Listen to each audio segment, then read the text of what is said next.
আজকে হলো রবিবার দিন বানিয়েছি পাঁঠার মাংস। খুবই সিম্পল এবং সাধারণ বানিয়েছি। নমস্কার বন্ধুরা, আমার রান্নাঘরে আপনাদের সবাইকে স্বাগত। আজ আমার রান্নাঘরে বানানো হচ্ছে মাটন। তো চলুন, আজকে হলো রবিবারে মাটন হওয়াটাই স্বাভাবিক। তো চলুন, মাটনের আমি সব কিছু কেটে নিয়েছি। এখানে কেটে নিয়েছি আদা, টমেটো আর পেঁয়াজ, আর এইখানে আছে রসুনগুলো খুব ছোট ছোট, ছাড়াতে সমস্যা হলো। আর মাথায় মেখে নিয়েছি তেল, মাথা খুব ব্যথা করছিল জানেন। আর এইখানে আছে আলু। মাটনটা আমি ধুয়ে রেখেছি। তো প্রথমে আমি এগুলো একটু পিষে নেব, সব একসাথে দিয়ে পিষে নেব।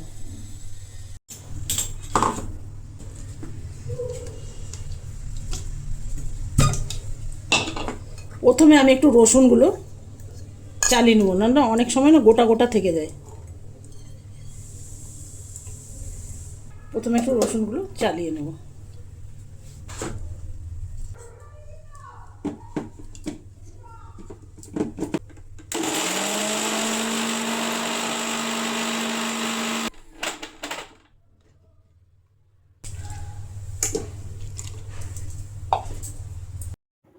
এরপরে নিয়ে নেব সাজিরে। আজকে সাজিরে দিয়ে বানাবো জানেন।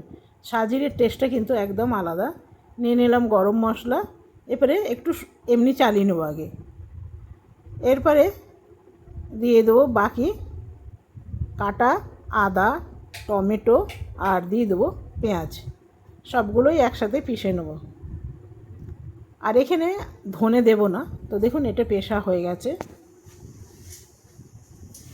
মিক্সি যদি সঙ্গে সঙ্গে কাজ করার পর পুছে নেওয়া হয় না, তাহলে মিক্সিটা কিন্তু নোংরা হয় না, পরিষ্কারই থাকে। আর যদি মনে হয় একটু পরে করব বা কালকে করব, তাহলে দেখবেন নোংরা থেকেই যায়, সে আর কাল আসে না। তো আমি একটু পুছে নিলাম। এরপরে মাংসটা জল দিয়ে ভালো করে ধুয়ে নিয়েছি। এরপরে দিয়ে দেবো আলুগুলো আপনারা চাইলে ভেজে দেবেন, আমি কিন্তু এভাবেই দিই। এভাবে দিলে না মাংসের চেয়ে মাংসের আলুর টেস্ট অনেক বেশি ভালো লাগে। একটা খাবার পর মনে হবে আরেকটা খাই।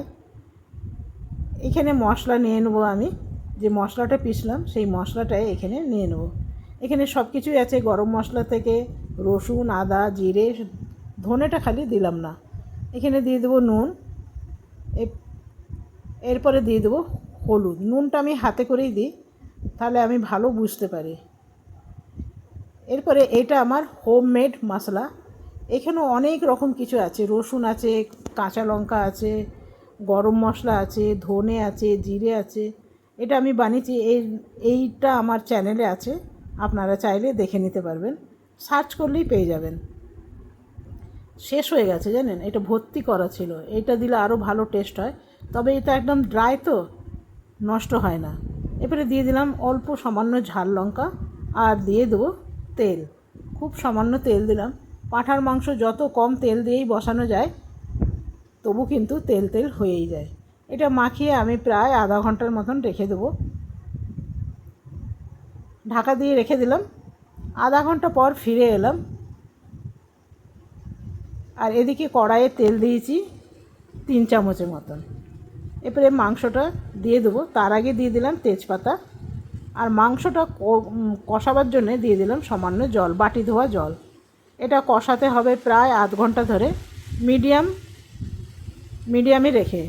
ফ্লেমটা মিডিয়ামে থাকবে। ভালো করে এটা কষিয়ে নিতে হবে। তো দেখুন, এটা আমার কষানো হয়ে গেছে একদম, দেখছেন কড়াইয়ের গায়ে লেগে গেছে। এখানে দিয়ে দেবো এরপরে জল। তবে এটা একদম কষানো হয়ে গেছে। এরকম কষা মাংস খেতে আমার ভীষণ ভালো লাগে। এটা কুকারে দিয়ে দেবো। আর এখানে গরম জল করে রেখেছিলাম, তবে গরম জলটা অল্প অল্প ঠান্ডা হয়ে গেছে। এরপরে এটাকে কুকারে দিয়ে দেবো। তার আগে এই গায়ে অনেক মশলা লেগে আছে, ভালো করে ছাড়িয়ে নিতে হবে। আর আমি এইরকম করেই করি, আপনারাও এভাবে করে দেখবেন, ভীষণ ভালো লাগবে।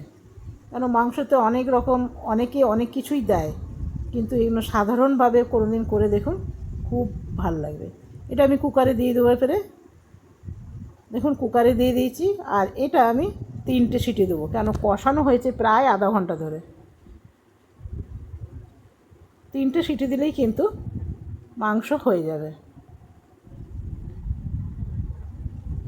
তো দেখুন এটা মাংসটা সিটিটা বেরিয়ে গেছে, আর মাংসটা কিন্তু আমার একদম রেডি হয়ে গেছে। কত কম তেল দিয়ে বসাবার পরেও দেখুন মাংসটা কিন্তু তেল তেলে হয়ে গেছে। তো চলুন এরপরে ভাত বেড়ে নেবো। আর আমার ফ্রিজে কিছু ওল কচু আর চিংড়ি মাছ দিয়ে রান্না করা ছিল, সেটাও আমি বার করে নিলাম। তো চলুন কেমন লাগলো অবশ্যই জানাবেন। এই যে আজকে রবিবারে স্পেশাল থালি আমার হাজব্যান্ডকে দিয়ে দিলাম, এদিকে খাচ্ছে। তো চলুন, যদি কেউ চুপচাপ খায় তাহলে বুঝতে হবে সব ঠিক আছে, না তো প্রথম গ্রাসেই আপনি বুঝতে পারবেন নুন কম ঝাল কম। যদি নুন কম হয়ে যায় তখনও আপনি দেখবেন নাক কুচকাচ্ছে, বেশি হলেও দেখবেন নাক কুচকাচ্ছে। Bye bye.